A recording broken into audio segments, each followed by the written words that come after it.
City officials say they are preparing for any possible flooding. Jasmine Bingham is here now with those details. Jasmine? Yes, Jennifer, the city engineer says they've removed over 400 tons of debris from the storm drainage system during cleanup projects. This is part of the city's stormwater cleaning and evaluation project, where they clean, inspect, and restore drainage systems. The city is using water automated storm pumps and more to prevent flooding. City engineer Morgan McAllister says one of the main causes of flooding are from debris like dirt, gravel, and paper materials.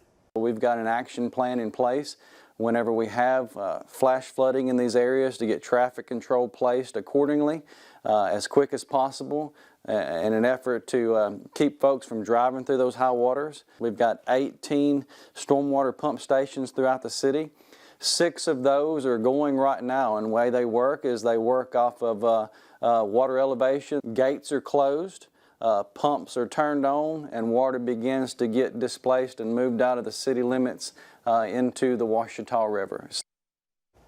The city's Public Works Department is also asking people to remove debris and leaves from the ditches. Jennifer?